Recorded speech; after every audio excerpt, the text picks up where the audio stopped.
Look, last night I raised significant questions about the problems faced by the world which affect us all, including Australia, and the impact that a weak American presidency is having on the likely outcomes. The problem for us in this fairly volatile region in which we live is that Biden, the titular head of the world's democracies, proves daily he has little grip on the economy or world affairs. As I mentioned, this is the bloke who fell asleep during a meeting with the Israeli Prime Minister in the Oval Office. Biden's weakness brings into focus the price that we're paying at the Bowser for fuel. You check your Bowser. It's heart attack stuff. Well, America are facing similar problems. Just before Biden took office, what they call the gas price was $2.28 a gallon, average, $2.28. It is now more than double that, the national average sitting at $4.74. Inflation's on the march here and in America.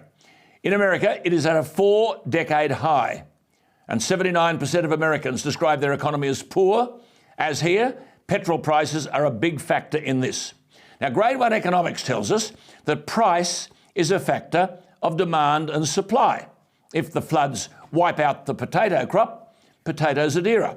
So more oil on the American market, refine it, and there's more gas, and the price goes down. So President Biden announced on April 21, in response to the calamity about petrol prices, what he called the largest ever release of oil from the strategic petroleum reserves. Fairly dangerous stuff. I have discussed this with Peggy.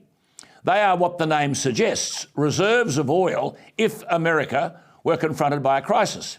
The real crisis is of Biden's own making. When running for president in 2020, candidate Biden promised to stop new oil and gas drilling on all federal land and water. In a debate with the fellow Democrat Bernie Sanders, Biden said, quote, "No more drilling on federal lands, no more drilling, including offshore, no ability for the oil industry to continue to drill, period." This is an administration that can't remember today what they said yesterday. At the end of June just gone, at a NATO summit in Madrid, Biden said Americans would have to put up with high gas prices for, quote, "as long as it takes due to Russia's invasion of Ukraine," unquote. But 3 days later in New Orleans, the Vice President, Kamala Harris, said that lowering the price of gas was, quote unquote, probably the Biden administration's top priority.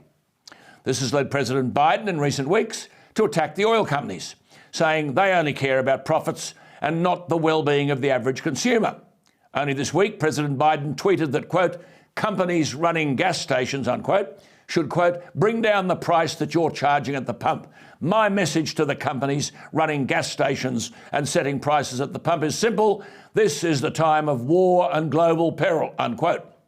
Well, not only does President Biden not know that the oil price is set on the world market and subject to dynamics that are not under the control of US oil giants, but also his comments brought out of the woodwork the Amazon founder, Jeff Bezos, who argued that Biden's words displayed an apparent ignorance of America's free market economy, where demand and supply dictate the price of goods.